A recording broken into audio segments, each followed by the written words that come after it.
I'm about 260 pounds right now, the world's largest vegan. I started to realize this vegan bodybuilding thing, it can work. This vegan, anything can work. This is how I learned a lot about stuff that will be pertinent to you, Dan, like kidney health and how we can Yeah. go plant-based to improve our blood markers, looking at hundreds of athletes, whether they were vegan or not, comparing their blood work, taking the ones that had bad blood work, getting them to go plant-based to get it fixed. Yeah. Opened a lot of doors for me. I'm here for the next 50 minutes or so and try to find out what I can bring into your life, what you can bring into mine. And hopefully everybody listening to this walks away with some really big lessons that they can go out into the world and feel guided into the next steps for how they can improve their lives too. Ladies and gentlemen, welcome back to another episode of the FilterLIFE Podcast.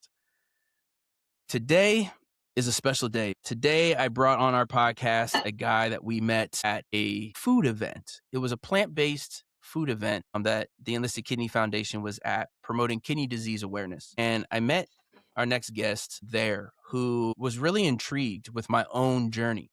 We were sharing stories and we were sharing information about each other's stories. And, you know, this guy's huge, bro. This guy is a massive bodybuilding. He looks like, and his whole team, man, was just this people of perfect specimen. And there was just this group of perfect specimens, and they were all wearing vegan shirts. And it caught my attention because I grew up in a plant-based household. My father, my mother, my brother, everybody in our household was plant-based. And we'll get into that a little bit. But first, I want to welcome John to the show. John, thank you so much for joining us, man. We're going to get into plant-based diet today, and we're going to talk a little bit about my own personal eating habits and why I'm not a vegan right now. And maybe, just maybe, I can pick up some really good new habits by the end of our episode. But thank Let's you and do welcome it. to the show, man. Thanks for having me on, Dan. Your energy was extremely high at the event. Like I feel like I just navigate and find people like yourself that are doing a lot of things. You're passionate about what you do. I barely know you, but I could at least sense that. I could tell that you were really there to help people. It's easy to be passionate when you can realize that by just being you and sharing your story, you can help get other people on the right path. And depending upon what you believe, the listeners, what you guys believe, sometimes things just happen at the right time. And so now we're connected. We got a place to have a conversation. We both got our own podcast, like a way to put out what we've been working on separately and start working on it together. So I am excited to dive into that today and what you're doing, because I think the more we can love each other, the more we can help heal this planet, the more we can find common ground, the more we can elevate as a species.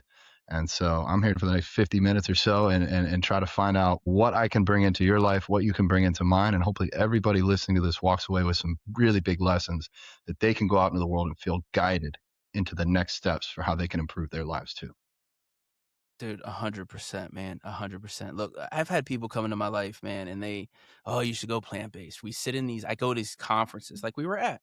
And, you know, they preach to you, you should eat a plant-based diet, more fruits and vegetables. People have been telling me to eat my fruits and vegetables since I was a kid, you know? And look, my father's probably going to be watching this episode, 100% going to be watching this episode.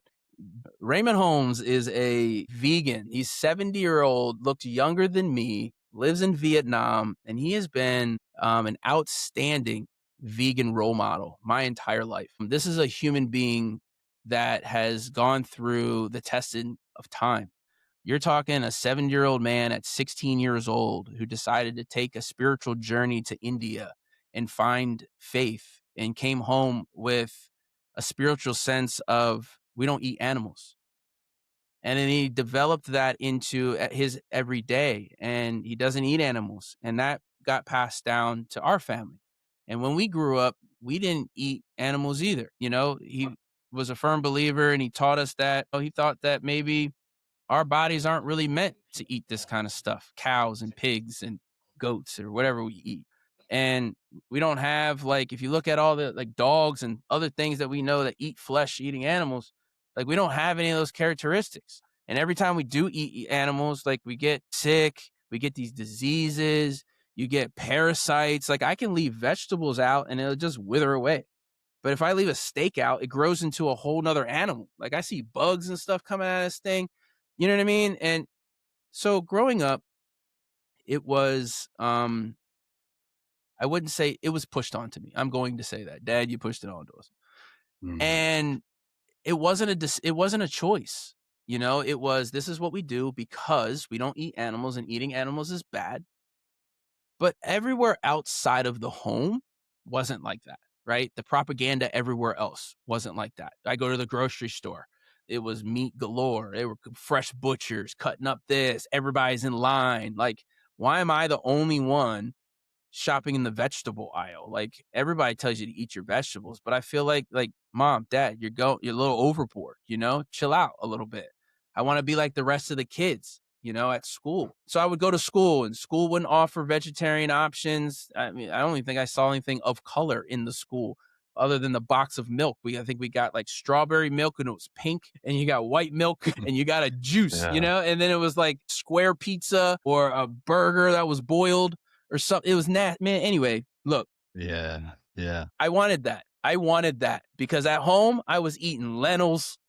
I was eating lentil soup. I was eating stuff with no flavor. I thought it didn't have flavor.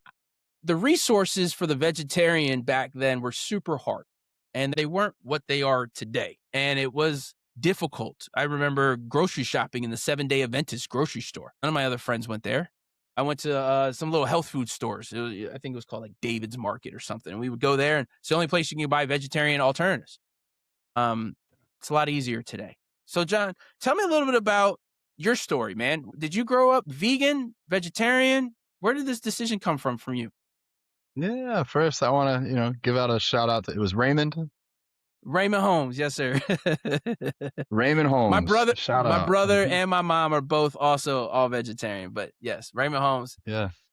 Well, I is the think OG. I think as a parent, like my parents weren't vegan. I think our parents always try to do our best or their best. Some parents do better than others, but I think most parents that are loving actually try to do their best. But it is hard, like you said. Like it sounds like, Dan, you were never asked, like, what do you want or what matters to you? What are your values? Where do you want to make decisions? It was just, this is the right way, and maybe it was the right way, but it was brought about in the wrong manner.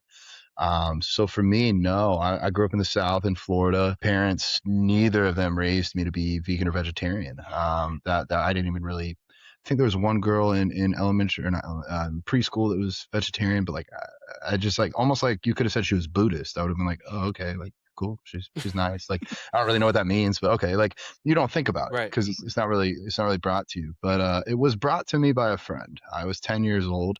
Still remember at my parents' house outside by this yellow slide. She came up to me. Her mom had just brought us McDonald's, and she pointed at me and she goes, "If you eat that hamburger, you're killing a cow." And I was like, Ooh.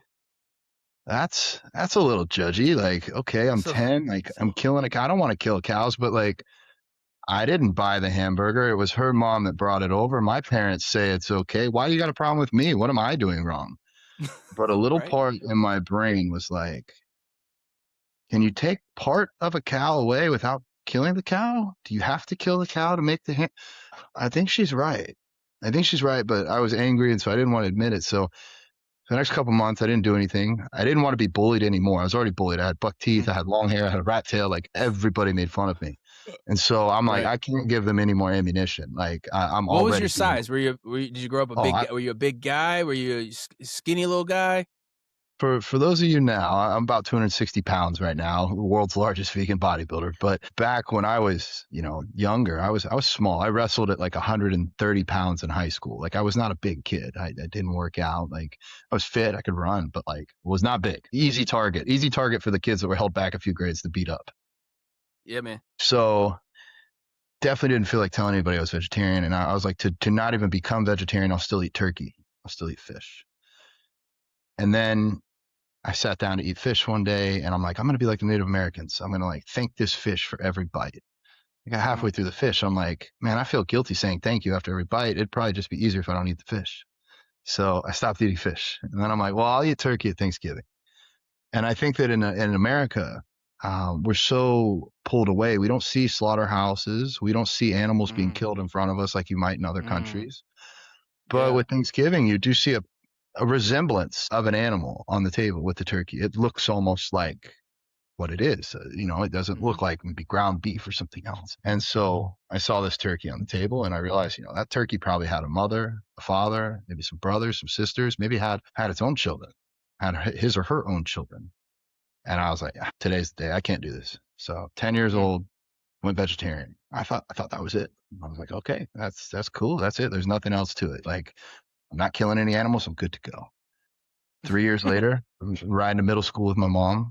She's giving me a ride to school and hands me a PETA magazine. So kind of like you, hey, learn how to cook. You're going to be vegetarian. You need to learn how to cook. And it had it on the front. It's like, why vegetarians aren't doing enough. And I'm like, the hell is this? Like, I know what I'm doing. I'm 13. I know everything. So I rifle through the magazine. I get to the page and I'm ready to like tear the editor a new asshole. And I get through the second paragraph and they start explaining cows don't make milk. Cows have to be impregnated to make milk. And cows are impregnated after you masturbate the male bull. You use your hand with a glove to insert the semen into the cow's vagina without their consent. And sex without consent, we have a word for that. So realizing that was how these cows get pregnant, realizing their babies are taken the moment they're born. They do this 5 times, and then that mother, she's turned into a hamburger.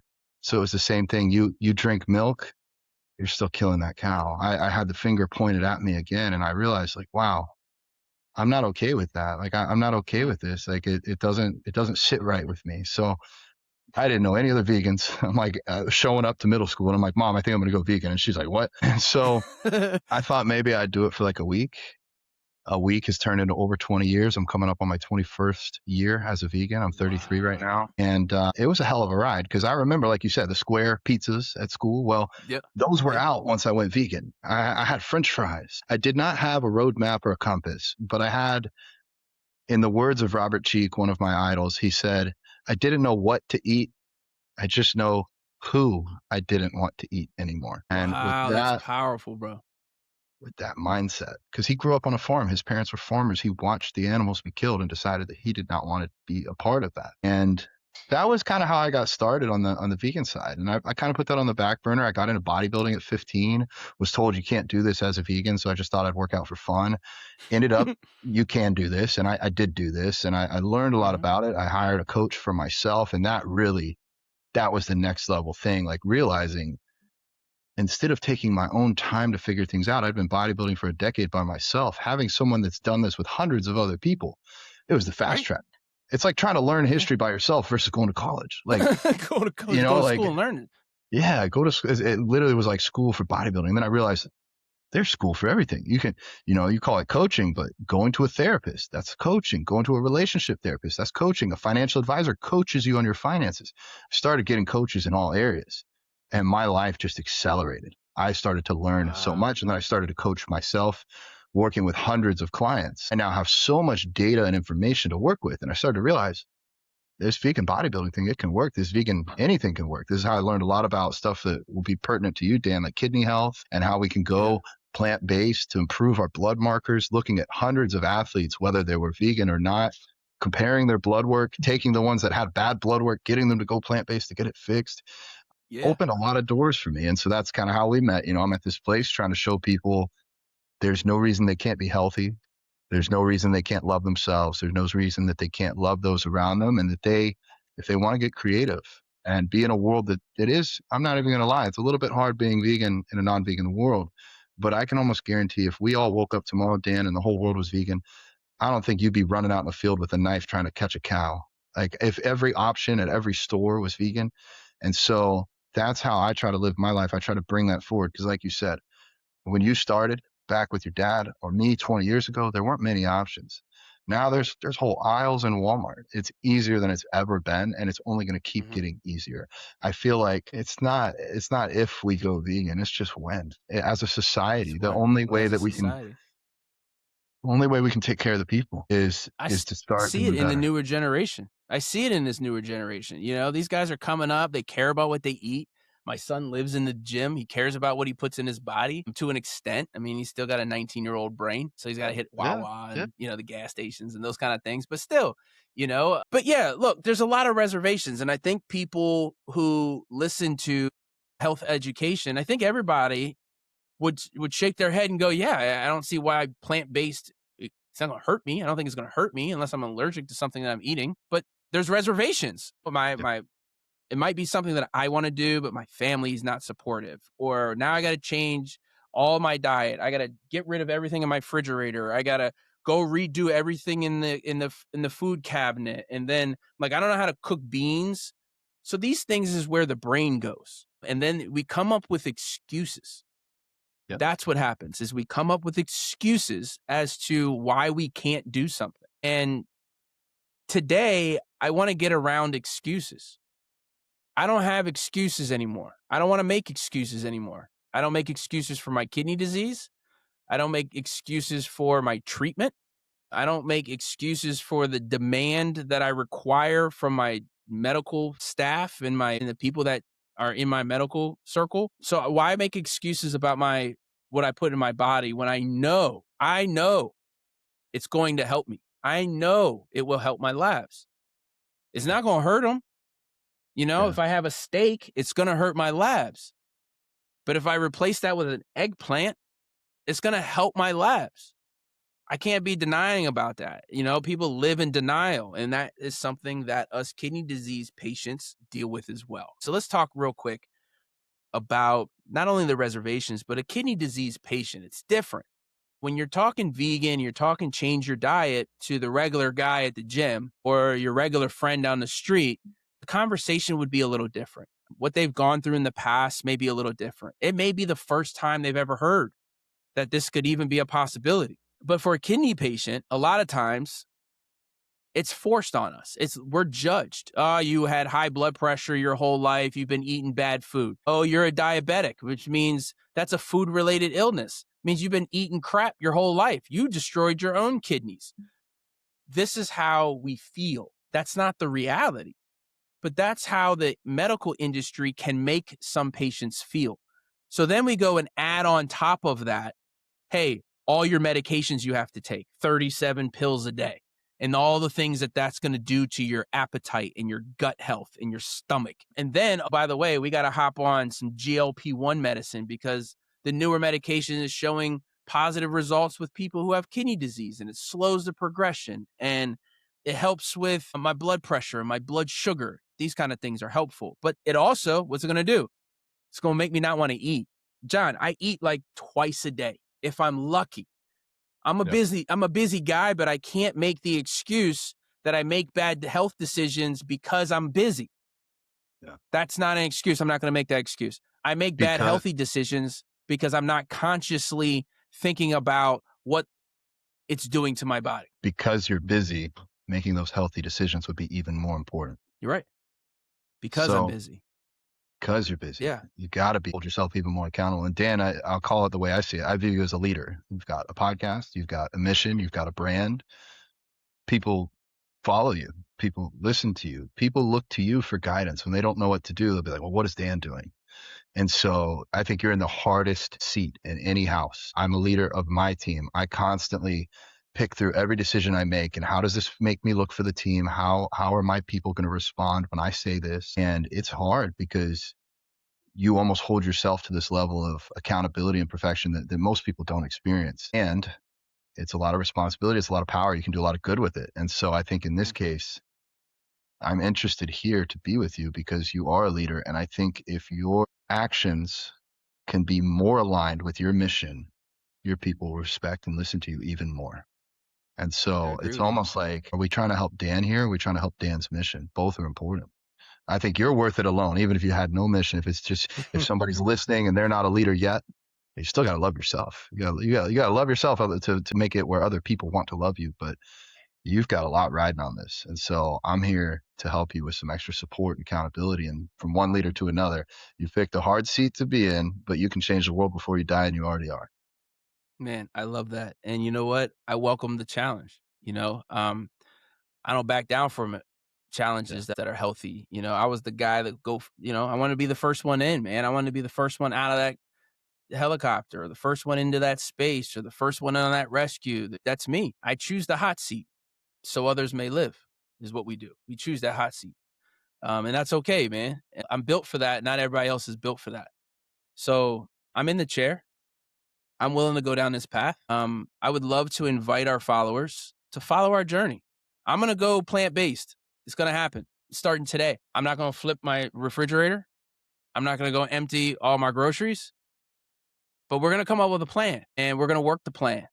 and I would love to have you back on so you can be my accountability coach in public, and we can Yeah. tell the viewers, man, hey, where we're at. Is Dan cheating? I'm trying not to cheat, bro. But it's not about cheat, right? This is what it's about. It's about, can we filter in some new things and filter out some things that aren't so helpful? And that's the Filter Life podcast, man. That's what we're here for, is to learn what we can filter in and filter out, so that way I can apply the knowledge. That's what I want to do, is I want to apply this knowledge to my everyday life. But first, there's a lot of myths, right? I think there's a lot of reservation around plant-based. Oh, you go plant-based, man, you're going to be anemic, or you're going to do this, or you're going to do that, or there's not enough protein in the plant-based diet. Humans need more protein than that. You have to eat animal protein. Help me bust these myths.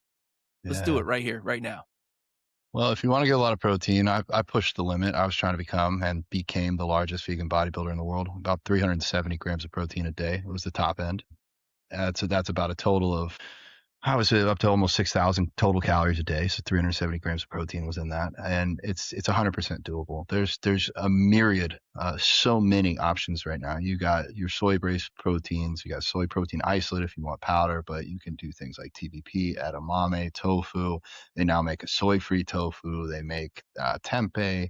You can do wheat-based like seitan, the mock meats. There's so much. What I'll say, most people in the United States, if you're listening to this and you're not already in the gym 5 or 6 days a week, busting your ass, training as if your life depends on it, tracking all the food you eat, sleeping 8+ hours a day, drinking over a gallon of water a day. If you're not doing those, why are you worrying about protein? Because all those are equally as important if you're trying to be a bodybuilder. If you're just trying to be healthy, like if my mom asked me, John, how do I be healthy right now?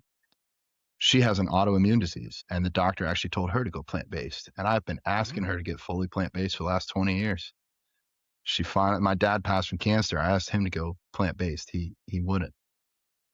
So my mom finally is going down this route because a medical professional told her this will help your autoimmune disease. And it's easy in the sense of whole foods, unprocessed plant-based foods. That alone will cure. So that's how we cure type 2 diabetes. That's how we can, if everyone in America, like as a blanket statement, just ate unprocessed, whole foods, plant-based diet, we'd probably see about 95% of preventable diseases just go away. All obesity would go. It's impossible to get fat on beans, rice, nuts, seeds, vegetables, fruits, legumes. It's so filling. A lot of people don't know this, but when you eat like 2,000 calories worth of McDonald's, there's no micronutrients and vitamins in there. So you got all these calories, but you're still hungry because your body's craving the vitamins it's missing. You still have these hunger cravings. Then you go eat more of it, and now you feel bloated, tired. You don't exercise. You feel like shit, so you're not going to go perform. So it's, Dude, see, like our kidney disease patients, we experience a little bit something different. We love food, most of us. We Yeah. love food, but kidney disease predominantly affects the Black and brown communities the most. Mhm. And those are the cities, and those are the communities that are pushed away from fresh foods the most. Yep. So we also deal with access. It's easy to say, just go to the store and choose this, but a lot of people don't have the access. They're popping up these stores that don't have any fresh vegetables in them. They're just frozen aisles, up and down frozen aisles. Frozen foods are great, but they're all pre-made. These are TV dinners. These are grab and goes. These are preservatives and those kind of things. You know what I mean? Well, and this is where I can hopefully educate some. A lot of my clients don't know this. Frozen is fine. I'm not saying the TV dinners, but if you get frozen vegetables from Walmart, I shop at Walmart a lot. Frozen vegetables at Walmart, they are picked when they're ripe, when the nutrients are fresh, and they're flash frozen. Those nutrients are preserved through the processing, through shipping, so being in your freezer for a year. The amount of vitamins and minerals you'll get from frozen foods will actually be higher than fresh, unless you have your own garden and you're like grabbing it off the vine. Because like bananas, they're picked like 3-4 months before they're actually ripe at the store. Same with other fruits, other vegetables. So yes, it might be hard and expensive to get fresh for everything. So if you really love the fresh taste of strawberries, sure, budget that in. But I would say 85% of the produce I eat is frozen. It's cheaper. It's just as nutritious. And frankly, for me, It's easy to throw it with some other protein in a rice cooker and just I got one 100%. making right now, and it makes life easy. Yeah. Yeah. Yeah. No, I love that you said that, because part of what I go through is what is quick? What do Yeah. I get at the store, right? I'm going to Aldi, I'm going to Winn-Dixie, I'm going to Publix. Now you got to go to 15 different grocery stores just to get one refrigerator that's worth eating for the month. And then all the prices are have doubled and tripled and all that kind of stuff, right? And then I'm not home a lot. I travel a lot. So these fresh foods are going to go bad in my refrigerator. So frozen is amazing. I can invest in a small deep freezer, maybe put that in my garage. I can go to Walmart. I can stack that stuff up. Look, to thaw out some vegetables, man, is like a couple minutes in the microwave, bro. That's Yeah. pretty easy. You know what I mean? That's an easy grab and go. Just you can cook that in the microwave super easy. And they come in these little pre-prepared bags. You don't need preservatives if you're buying frozen food. Is that correct? Most, like if you're buying green beans, it'll just say ingredients, green beans, no preservatives. Okay, cool. So that's good. I want to be able to take some of this advice, man. Grocery shopping, grab and goes. The choices, I think, out on the road. I'm a busy guy, right? So some of what holds me back is there's a million places to stop and grab a meal. Let me back up. I'm on a GLP-1 medicine. A lot of kidney patients now are getting on these medications. I also take medications, for other things, and these medications suppress your appetite. So I told you before, I eat like once or twice a day, but when I do eat, I usually get nauseous. I have to take nausea medicine. Sometimes looking at food will make me nauseous. So when I eat, it's that more, and I'm agreeing with you here, John. It's that Mhm. more important to pay attention to the selection that I'm choosing, because that's going to sit in my stomach. So when I take this medication, the medication slows down the rate at which we break down our foods in my stomach. So it's just going to sit there. So if I choose, I don't know, I'm hungry, I grab McDonald's fries, $2, $3, $4 or something now for a small fry. It's retarded. But if you do French fries and I eat the French fries, that's going to fill me up. I'll feel full, and I'll be full for 8 hours on this medication, but I get no nutrients from it. While it's sitting in there, it's not doing anything from me. I don't get the energy. I'm already low on energy because of my disease. I'm already 10 steps behind, I feel like, right? I take the medication. I have these comorbidities. Maybe there's a patient that's on dialysis. They can't go out and work out. I can't get to the gym every day. I got to stick to a machine. So these ideas of what I can grab really quick, let's talk a little bit about, let's get on the road. I'm on the Yeah. road. I'm at work. I'm going to go grab something. What's some go-tos? What are some things, some options other than the fast food, of course?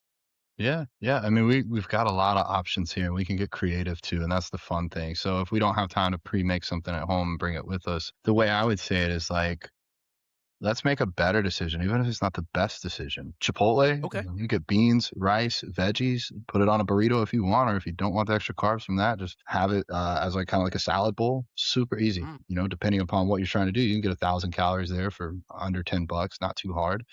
If you had to get fast food, Taco Bell, you can get bean burritos. At least beans have a lot yeah, more potassium, which will help keep your blood pressure in check, which is going to be way better for you than the fried fries that you'd be getting at McDonald's. So if it's Taco Bell versus McDonald's, do Taco Bell. Asian restaurants, almost always you can get rice, veggies. They usually have tofu. It might be fried. It might not be the healthiest, but it'd be better than eating the fried meat version. And then, like, this is one that Gary Yourofsky, vegan activist, has said a lot. He's like, people eat differently and it doesn't really make sense. Like they'll eat 10 chicken wings, right? Like you'd go somewhere and get 10 chicken wings if you're hungry. Why don't you eat 10 bananas? Like and it sounds crazy, but I tried for just a week, just for fun, just eating fruit only for a whole week. I had the best digestion. I had amazing energy. I never felt tired. Like I ate like 10 bananas and worked out 30 minutes later. Like normally I got to wait a little bit after eating. I felt great. Like I felt light and I was like 265 pounds. And I'm like, I feel light. And so dude. Yes. go to, Yes. In training, right? In the Navy, we go through some pretty rigorous special operations training. And I remember, bro, it was a big thing about like, you can't go to medical. You don't want to tell anybody that you're hurt, but I had what I felt was the worst shin splints, man. We were running on the beach in boots, miles and miles every day, like no end, in the deep sand, not this nice, hard, compacted stuff.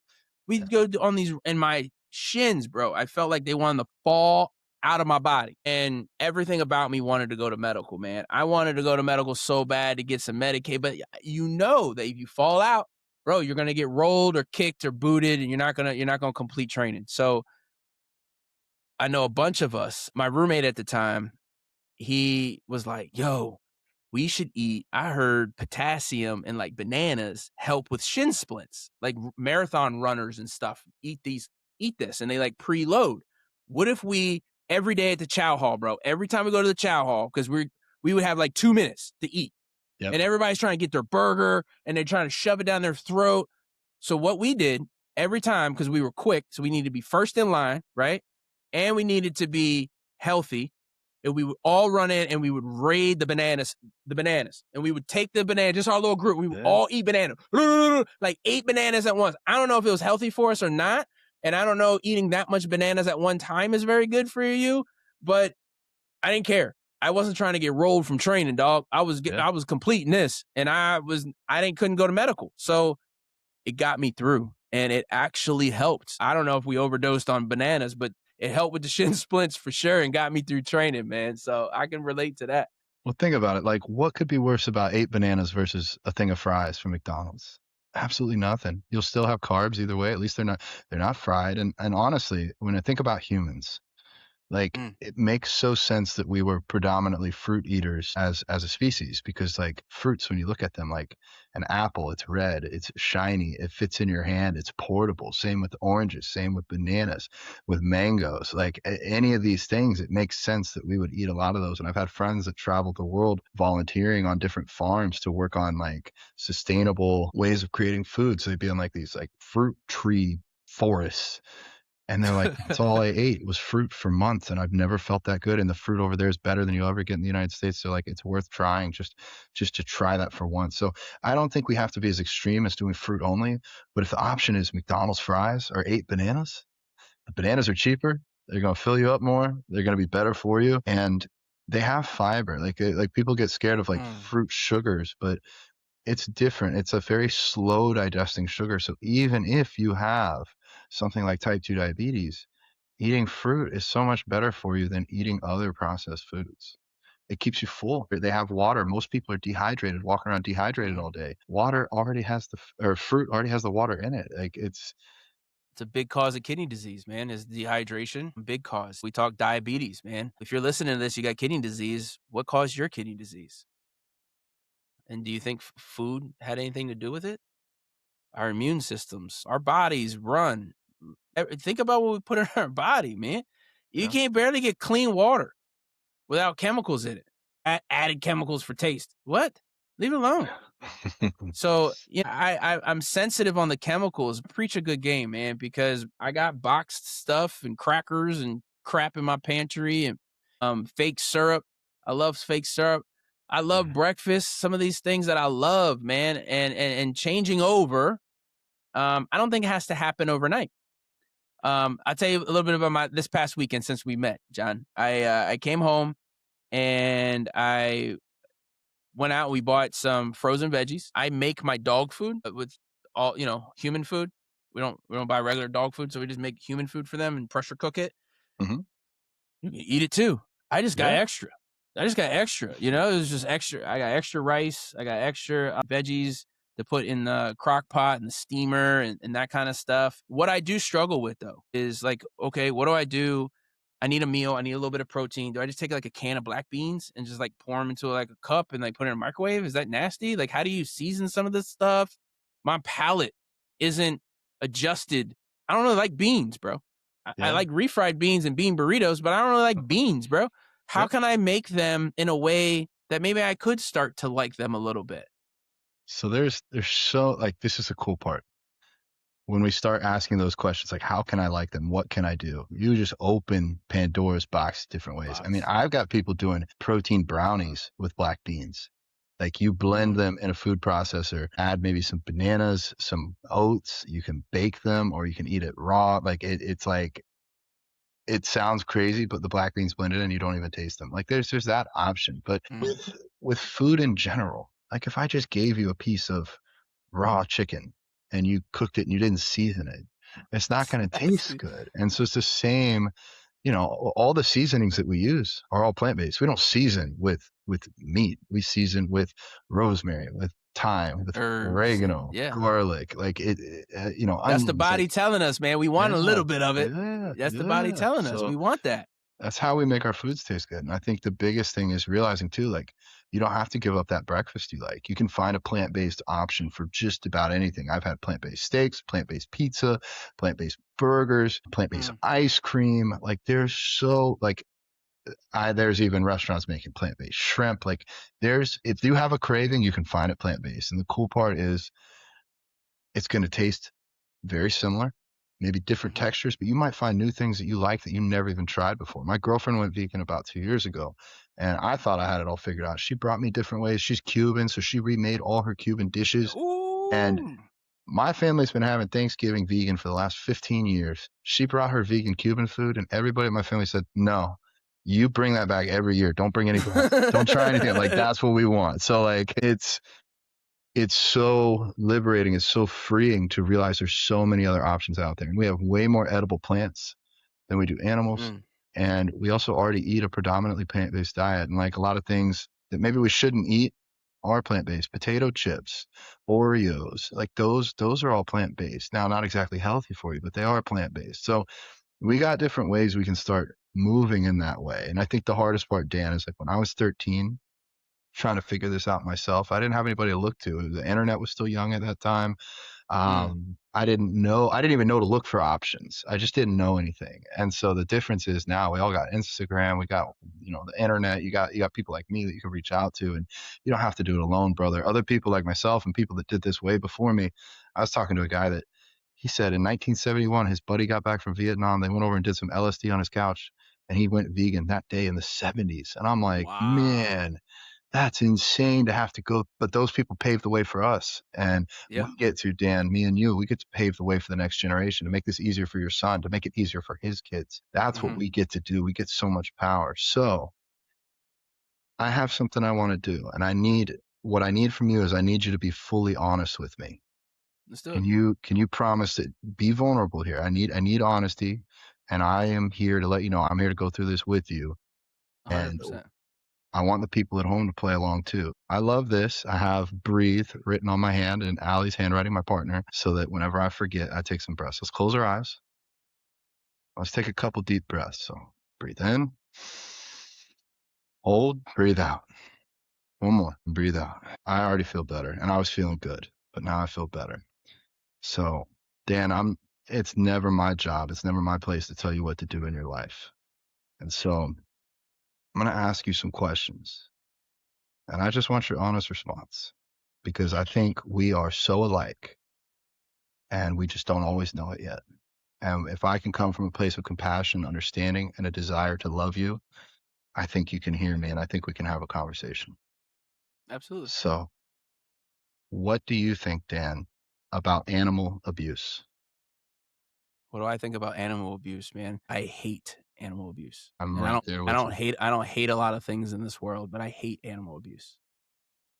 And so, what would you classify when you think of animal abuse? What comes to mind? What are things that you hate? Slaughtering of animals, the innocent slaughtering of animals. I hate the mistreatment that humans do to the animals. I'm right there They with don't you. really mistreat themselves, so we're the ones doing it to them. I don't disagree. And so, at this moment in time, do you contribute in any way towards animal abuse? I do, because of the foods that I eat and the And if you, decisions that I make at the grocery store when I purchase these foods. I'm supporting the organizations that slaughter these animals, that treat these animals in inhumane ways. I'm just going to be honest for everybody listening. I've been vegan for 20 years. I've never had a conversation go this way before, Dan. You are special. Normally, I am met with a lot of resistance, like you were saying before. We tell ourselves lies. We have self-limiting beliefs about what we can't do. I feel like my job as a coach is to break those. You're already being extremely honest with me. So, in this scenario, if you were Let's say you're Annabelle, you're a cow, you're in the slaughterhouse, you're up next. How quick would you want people like Dan to go vegan for her? As soon as possible. With the knowledge that you have now and the power that you have to make decisions with your dollar and your day-to-day activities, how many more animals should be abused and killed? 0 or more than 0? 0. Yeah. Well, should we kill 100 more animals in your name, 200 more, or 0? 0. 0. I would give you a hug right now. And I would like to say that I came in here, like I said at the beginning, with love for you because I feel like we're the same. Animal abuse triggers me. It makes me upset. Whether someone's kicking a dog or killing a cow, it hurts my heart. It makes me cry. I can't imagine, because animals, I think a lot of people say that they're not as intelligent as us, and that's why it's okay for us to treat them that way. But I view them like children. If we were going to be mean to a 2-year-old because a 2-year-old isn't as intelligent as us or can't communicate as effectively, why would we do that to an animal? And we don't do it to dogs, but pigs have more intelligence than dogs. And so for all those reasons, I hear you. I hear your empathy. I hear your hate. The word you said, hate. I don't hate many things, but I think I agree. I would hate animal abuse. And so, and that's why it's removed from society. It's removed from our vision. It's removed some of the most top secret things, bro, in America are animal processing centers. It's disgusting. You can't go in it. You can't see it. You can watch it on Netflix or TV and all these other shows. You can watch documentaries, but unless it's in your backyard, man, our population doesn't care. We got a whole bunch of stuff going on in our country, man, that's terrible, and people don't care about it at all. So I think that most Americans are probably okay. They're okay with our society killing animals, slaughtering them. We have to do that to eat, is what they say. That's what we're taught. We have to do that. The pyramid, apparently, that I grew up with, that you had to eat, where like milk was at the top. Apparently, it just got flipped upside down, and they were like, "Never mind." The pyramid is all. It's all. Look at who paid for the pyramid. Yeah, dude, we live in opposite world, right? You say one thing, and then something opposite happens. And I'm tired of living in the opposite world, man. So when you ask me to be 100 with you, I'm going to be 100 with you, because it's very hard to find people that will be honest with you in today's world. So I'm going to be honest, man. That's what it is. I think most of our society is okay with the knowledge that we, as a society, slaughter animals, mistreat animals, as long as it's out of plain sight. Out of sight. I mean, we're okay with killing innocent people in war. They're okay with, I mean, they're okay with all this other stuff. Why would they not care about a cow? They can't even talk for itself in our language. So I think that is the propaganda. That is, the industry. And there's a lot of money behind it, John. There's billions and billions and billions of dollars that are put into the cattle industry and the pigs and the making bacon. You know what I mean? Like, there's a lot that goes. To go further, in the medicine industry, it's hard to sell plant-based as a diet. It's hard. Well, it's not hard to sell. It's an easy sell. It's hard to make money selling plant-based eating. Yeah, you're a spook if you're a doctor and your doctor comes in. You should see my pill cabinet. And my pill cabinet is, none of that is derived from any plant on earth. All of those pills are chemicals that we've put together in a lab that we've realized change the workings of our body in certain instances. That's what all those pills are. And they will write those pills to you super easy. But they don't want to talk to you about the grocery store. They're not allowed to talk to you about the grocery store because the doctors would be called spooks or something. I'm not here for any of that. I'm not here for any of that. I know the realities of it. I know the truths of it. Just like I've seen and know the realities of war. I don't want war. War is nasty. But have I fought war? And if I had to fight a war that I was in, I fight to the death. So this is a war we're in internally with ourselves. And that's how I look at it. This is a war with me accepting the fact that it's not okay. The treatment of animals is not, we do this as a society, and I don't have to partake. I don't have to partake. My tax dollars, my money that I earned can go to other places. I rather support the people that are growing local foods, organic foods. Yo, who's putting them in the freezers, dude? Can we invest in that technology? Like, let's put more veggies in the freezers, bro. If that's the case, like, I see freezer fruit and freezer vegetables dude, like Aldi, 69 cents for a little bag of frozen mixed vegetables. 69 cents. And we talk about access. So we talk about access. I like the fact that you were like, oh, I shop at Walmart. These are things I that we do. can do. I don't have to stop shopping where I shop. I just can choose different things and stay out of different aisles. And instead of steak dinner tonight, what else can we do? Maybe we have the access to AI and the whole internet at the touch of a button. So check this out. So I'm in a grocery store and I just bought these Meta glasses. They got like a camera on them and like they got AI built in. So you can like push a button and you can ask it questions. And I'm like standing in front of like the vegetables aisle at the grocery store where they got all the fruit, all the veggies are getting sprayed and they Yep. look like plants. They look really cool, right? But a lot of people walk past this aisle and don't know what to do with any of that. They don't know what to do with any of that stuff. They see this purple eggplant and they're like, oh, haha, I know the emoji, but I don't know how to cook that. I don't know what to do with that. I don't know what turnips are. I don't know any. So it's like there's education that has to happen, but we can do that at a click of a button. So what I did is I hit the thing and I was like, hey, tell me what I can cook. I'm in this aisle. I want to eat a little bit healthier. What do you see in my field of vision that I can put together to make a plant-based meal tonight? That give me some suggestions. And it was like, yo, grab this, grab that, get the bell peppers, get some cucumbers, get some, I got frozen corn. I put together like almost like a street corn salad. Dude, oh, Yeah. it was There so you go. good. And I put some black beans in it because when you add some onion to it and you add some green peppers to it, it kind of takes that whatever taste beans that I don't like, it takes that away. So I liked it, man. And it was, and you just put it all Making me together and it hungry. had its own juices, man. And I was like, man, so that was easy. That was a click of a button with my sunglasses. We talk about making excuses. So that's not we don't have an excuse anymore for Well, knowledge. You can get every cookbook everywhere. here's how I saw this playing out for you, Dan. How can I make sure, like, bet your life on it that you're plant-based until you die? How can we make that happen? That's what I was trying to think of, and it's the same way for me. You go vegan because vegan is the ethical principles. It's that we shouldn't abuse or exploit animals. So if you agree today to go vegan, by default, you'll be plant-based the rest of your life. And I'm going to be the first to admit, sometimes I cheat on my plant-based diet, and I cheat with plant-based ice cream. I cheat with plant-based pizza, but I never cheat to where an animal will have to give their life. And it's not even them giving. I don't cheat where I don't have to take the life of another that wants to live to have my meal. So that's why I thought if today we had this conversation versus why you should go plant-based or, well, your health is important. I think in this case, by having that ethical anchor and knowing that you're doing the right thing, maybe you want to do the wrong thing and have some Oreos sometimes. Okay, well, it's your life, Dan. Live it how you want.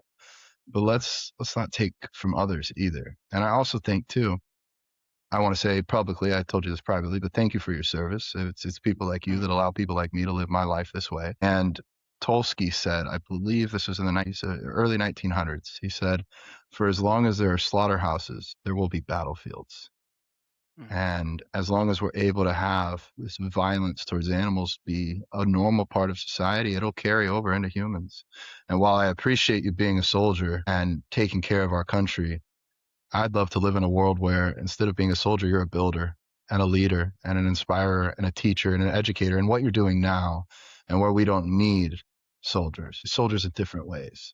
And that would be the future that I'd love to help build. And I think by you being in a position of power here, your listeners hearing this story, asking themselves the same questions, it's so much power to help them grow and help them be kinder. And I think it's hard to be vegan if you don't love yourself, because how can you have love and compassion for others? And that's where a lot of people struggle. And so that's why I wanted to just come in here today and give you a big hug through the screen and tell you I love you, and we're all in this together, man. It's our job, I think, as men to lead and to support and try to make this world a little bit better before we die. Man, absolutely. Here's my compass theory. If you're lost in the woods and you see a familiar face, and that familiar face, all the things happen. You're lost, the anxiety's high, the stress, you're living in fight or flight mode, and then you see a familiar face. And that familiar face brings endorphins and gets you excited. and happy about what can be. And that person comes up to you, big hug, they have the best energy that you've always been waiting for. And they walk up and you're like, man, heck yeah. And they go, hey, I know the road out of here. And you're like, thank the Lord. What is it? And they take your compass and they flick it. And they're like, go that way. All right, I'll see you on the other side, man. And then they leave you in the woods with a spinning compass. I take that analogy, man, because I try and make it intentional in what we do, and what I do, the coaching that I do, the coaching that I've always done, whether it's been young men, football, sports, old men, old women, whatever it is, EKF, the coaching that I do, I'm very intentional to try and not spin people's compass. I don't want to come into your world and flick your compass and say, all right, just go that way and leave. And I feel a lot of people do that. And a lot of people do that I've experienced in the diet world when it comes to going vegetarian, going vegan, and these kind of things. Hey, man, you want to do it? Yep, I do want to do it. You know, eating meat's bad? Yep, I know eating meat's bad. All right. See you. Have fun. Go do it. And you're like, that's a flick of the compass, And what I really respected about you, John, we haven't known each other long, man, but when I did meet you at this event, what I really respected about you was that I think you were intentional about that as well. You didn't want to flick my compass. The first thing on your shirt, it says vegan squad coach. And I'm like, you're going to walk me through this. Maybe you're going to come to the gym with me and help me lift is what I thought. This big dude, I don't need to go to the gym, bro. I can't even lift weights because of my disease. I don't need this. This guy's going to be like, all right, you got to go in there and get the weight, get after it. And I'm like, I had the total opposite experience, John. And I want to thank you for that because you didn't spin my compass. You came into my life and you offered direction. You offered to point the compass in a direction. That whether that direction is comfortable for me, whether that direction is right for me, I don't know yet. What I will do is walk that direction with you. Does that make sense? 100%. My job as the coach here is to help you take that compass, take it off your hand, throw it somewhere down the stream, let it close your eyes, take a couple deep breaths and say, Dan, the answer's inside. It's in your heart. You don't need a compass. You don't need someone to tell you. You already know it's right. You're already a leader, a father, a man, a soldier. You know the right direction. And then what I would only do from there as your coach is remind you of some things you already know. For example, I know this great person. He's an awesome leader and he's someone that I think is very genuine. And so he said something that stuck with me. He said he chose the hot seat so that others may live. I think we just need to listen to that guy. And I think others includes animals, humans, everyone. So I just say we listen to that guy. He already knows the answer. I love that. Man, yeah, that hits different, man. I appreciate that. I definitely appreciate that. This is the type of Now, coaching before we do. This is guidance, bro. This is guidance. This is coaching. It's vulnerability. Listen, I used to tell people on stage, man. People ask me all the time, how you get on stage and talk about your disease that's killing you? How you get so vulnerable? And what I found was the more vulnerable I was with people, the less vulnerable I became. Vulnerability is a strength.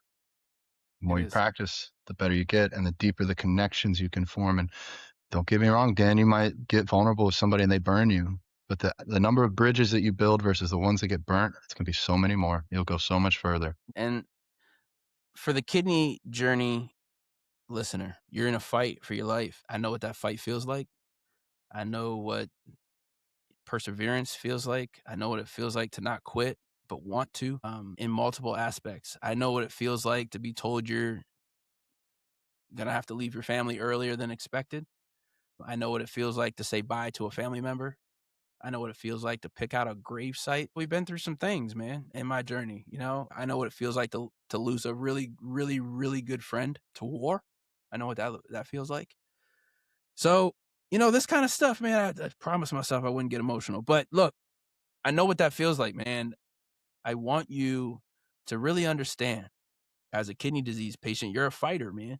You are the fighter, and nobody can fight this fight better than you. Nobody can do it. Not a doctor. There's not a health professional. These are all guidance. What it takes is it takes you. It takes you to show up to dialysis. It takes you to show up to the doctor and tell him what's wrong with you. It takes you to live with all these comorbidities and the pain that comes with all the medications and the side effects and all that. It also takes you to pick out your foods at the grocery store. It also takes you to put the food in your mouth. So please take a pledge with me today. As kidney patients and kidney warriors, we're going to rely on us. We're going to rely on us. The strength is in us. And whatever the path may look like that we'll walk together, who cares? Let's walk it. Let's walk it, man. That's what road marches are for, man. That's what training's for, man. That's what we get out there in the weeds for, because that's game day, is walking that walk. That's where you learn. That's where the fun happens. That's where all the good stuff happens. So I want to walk this walk with our followers, John, and I'm going to walk this walk with you as well, man. Before we close out today, I ask every one of our guests the same question. What does the word FilterLIFE mean to John? Your kidneys, they filter. That's their function, right? It's to absorb, and they help our bodies by keeping the good things and getting rid of the things that we don't need. And so if there's anything that you took from this episode, take it, filter that in. If none of this is useful for you, filter it out. Go find something else. My goal as a coach is never to tell somebody what they should do. It's funny, people think coaches say, go do this, go do that. It's so much more powerful. I think if your dad had been instructed this way, Dan, most people aren't taught to do these things. If your dad had said, Dan, how do you feel? What do you want? What matters to you? What are your values? I think we would have found them Yeah. 30, 40 years ago, not at this moment. And like you said, we get to go on this walk together, and it's so much more fun to be in those rucks. I've done some law enforcement, so I know a little bit of what it's like to be with your brothers and your sisters that are on another level. And I think, call it if you will, I think vegans are too, because there's not that many of us. There's not that many soldiers. So it's another camaraderie, a brotherhood, a sisterhood, place that we can combine knowledge and skills and love and be one together. I'll throw this out there. I'm not trying to leave people, flick their compass. You can be like me. You can be 13 and figure it out. You can. And just one day at a time, find one more new thing to eat. But I also have some free resources on my website.com. And we got cookbooks, recipes, especially for people looking for high protein. If you're a kidney patient, whole foods, unprocessed plant-based diet, like what Dan just said earlier, the corn taco thing, like corn bowl, that's amazing. It's going to be great for your health, get your blood pressure lower, help improve kidney function as best you possibly can, at least on the diet side. John, do you guys have a team? You guys have a team of people out there. So if the listeners want to reach out, they want to do this, they want to go this journey. I saw your podcast. I'm joining Dan. We're going plant-based. I'm going to your website. Can they get some help on your website? Can you get some knowledge on your website? They can get some coaching on your website? 100%. This is what I do full time. I've got a team of about 20 people, about 15 coaches, some other on the back end. I do this every single day, 7 days a week. It gets me out of bed every day, Dan, because I feel like I get to be some of the change that I want to see in the world. And I feel like what more could be more important than this? Helping my team get out there and helping more people each day. It's the same as you. I understand your drive. I understand your passion.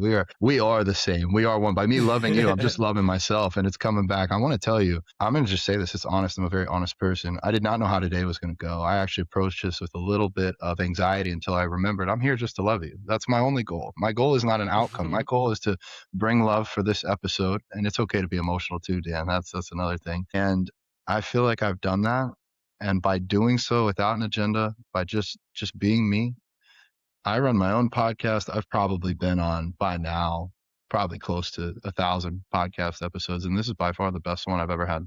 I've done some crazy things on podcasts, and this is, for me, this is the best I've ever had. So I'm just so grateful to be with you and your audience today. It means the absolute world to me. Thank you, John. And our audience appreciates it, man. Look, there's no other desperate person than a person who's trying to fight for their life, man. A flick of the compass sucks when you're trying to fight for your life. So, we're going to point the compass in some directions for people. Hop on board. Look, we're big in social media, man, on our social media. I'm going to be taking some videos. I got them glasses now. Y'all going to see my dinner plates, and when we go out to eat, what my choices might be. you guys can help me, man. I like this kind of stuff, man. We're gonna do it together, John. We're gonna do it together. I'm a, I'm gonna sponsor you. I'm gonna give you a month with one of my best coaches, and I that way love that. you've got a roadmap. And if you like it, share it. I know you're gonna like it. That's because like our Hmm. coaches do what I do here. It's not just like eat this food. It's learning to learn you on a deeper level, Dan, and help you show up in every aspect of your life. And the reason I want to do that, I view this as an investment. I give you a month kickstart. It's going to help you show up better for your job, and it's going to help more people that are fighting for their lives. And once they're done fighting for their lives, and while they're fighting for their lives, they can help fight for others. They can take the hot seats that others may live. Mm, mm, man, John, thank you for joining us today, man, on the Filter Life podcast. It's been an emotional roller coaster, but I love it. This is one of my favorite episodes, man, and I hope that we can continue these things, man. This is awesome. Thank you for joining us. Anytime, brother.